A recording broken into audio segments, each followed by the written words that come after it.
Breaking tonight, FBI and congressional investigators have now seized several computers from the State Department as the probe into Hillary Clinton's email scandal gets bigger and potentially more damaging for the candidate. Welcome to the Kelly File, everyone. I'm Megyn Kelly. There's a whole new series of developments unfolding tonight in the email scandal that has dogged Hillary Clinton since last March. First, a Connecticut technology firm is confirming that it kept a previously unknown backup copy of Hillary Clinton's private communications. It says it turned all of this over to the FBI, increasing the chances of recovering information that Mrs. Clinton says she deleted, information her critics think she was trying to hide. Plus, the FBI also seizing 4 State Department computers today. Imagine that, going into the State Department and seizing them physically, deepening its investigation into how top-secret classified information wound up on Mrs. Clinton's private system. And here tonight, former DOJ Assistant Deputy Attorney General Shannon Coffin with the fallout. But we begin with Trace Gallagher on the new developments. Trace? Megyn, just like when you and I don't have enough storage on our phone, we back it up on a cloud. Well, Platte River Networks, the Colorado company that managed Hillary Clinton's private server, hired a Connecticut company called Datto Incorporated to essentially be their cloud. But Hillary Clinton's emails were never supposed to be backed up on anything but an on-site server. Instead, they made it onto Datto's off-site cloud, and now the company could have Clinton's emails, including the ones she deleted, dating back to at least June of 2013. The FBI has told them to preserve all data. And according to emails obtained by Republican Senator Ron Johnson, chair of the Homeland Security Committee, when the FBI began investigating this matter, members of Clinton's team directed Platte River to, quote, cut the backup of emails. In other words, wipe clean any email older than 30 days. In August, an unnamed Platte River employee wrote to a co-worker, quoting, starting to think this whole thing is covering up some shady blank. Going on to say, quote, I think if we have it in writing that they told us to cut the backups and that we can go public with our statement saying we have backups since day one, then we were told to trim to 30 days, it would make us look a whole lot better, whole lot being in capital letters. Here's Senator Johnson. Listen. This just shows how sloppy and, again, that just reckless disregard for national security interests, the dereliction of duty of Secretary Clinton is being revealed here. The Clinton campaign responds saying, quote, Ron Johnson is ripping a page from the House Benghazi Committee's playbook and mounting his own taxpayer-funded sham of an investigation with the sole purpose of attacking Hillary Clinton politically. The Clinton camp has agreed to turn over any recovered emails.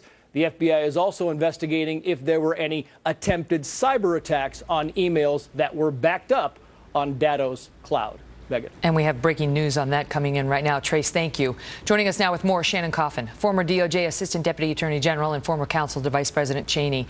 And just as Trace was delivering that report, Shannon, the Washington Post breaking the news that one of these tech firms, this subcontractor that had raised concerns about this being shady, had also raised concerns that these emails were vulnerable to hackers, and they were waived off of those concerns by the main subcontractor. Out of all those headlines, we've got the subcontractor just saying this is shady, being told to delete some of the backup. It happens while she's under investigation. The FBI actually went into state today and seized 4 computers. They don't do that as part of a political hit job. This is the Obama administration investigating her. So what do you think is the most important headline? Well, look, the seizure of State Department servers by the FBI is very important, and it shows that they're getting deeper and deeper into the question of how did classified information get onto these unclassified email chains, and that's what that investigation is all about. Which is potentially a felony. Oh, absolutely. Look, there are lots of potential felonies running around here. The story of the Platte River Networks email chain where they're saying, you know, there's some shady stuff going on here. I'm not going to go all Rich Lowry on you, but you get the clue.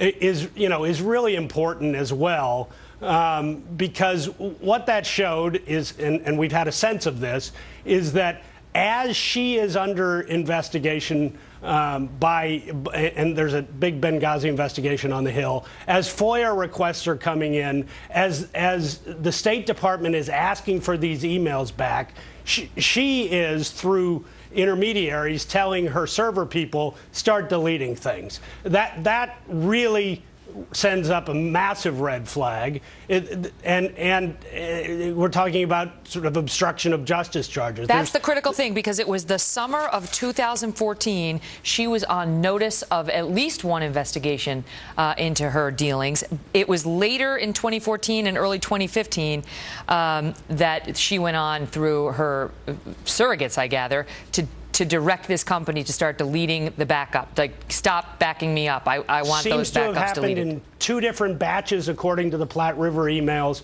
sometime in October of 2014 and even earlier this year. And this was after, a year and a half of investigations about Benghazi. Look, even if there weren't subpoenas in place, and we think that the first subpoenas weren't issued until this year. Even if there weren't subpoenas in place, and I'm going to get all legal on you, there's a concept called anticipatory obstruction of justice. No, she was on notice. She was on notice. If she had intentionally deleted emails, going on. Yeah, thinking that they were going to be responsive, she'd be in a lot of trouble. And that investigation will continue now as the companies come under scrutiny and seem to be ready to defend themselves. Shannon, good to see you. Good to see you too, Megan. While the Clinton team deals with the latest email fallout, there was more bad news for the campaign today in the form of a video. It features a focus group hosted by Bloomberg Politics, with Democratic voters in New Hampshire weighing in on whether Mrs. Clinton is likable. Spoiler alert, it did not go well. Watch. What it's like. What are you seeing that you're seeing? When she's, I don't want to use the word, but you can. It's that, like, women need to be equal. I mean, I don't feel unequal. I like Hillary. I think she's a strong candidate, but she has that. I don't think you have to have that. Yeah, and she has that condescending, and I can see that causing gridlock. She does seem like a little condescending. And I don't even think it's condescending. That's like a strange word for me. I'm thinking it's more like, I'm smarter than you. Yeah, and I'm a woman. I deserve it. Joining me now, Richard Socarides, White House senior advisor under President Bill Clinton and a Democratic strategist. Well, they didn't seem to love her. Well, there were some nice things they said in other parts of that tape. But Bloomberg's saying that there were so many not nice things, they had to edit it. They couldn't air all of the not nice things. Can you say that word on TV that she said? It rhymes with witchy.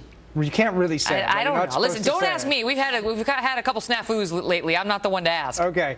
Listen, I think that she suffers. Well, first of all, let me say I've known Hillary Clinton for over 20 years, and I find her quite lovely, and I really like her, and I think she's a very nice person, nice. But it's not about you. It's not about me.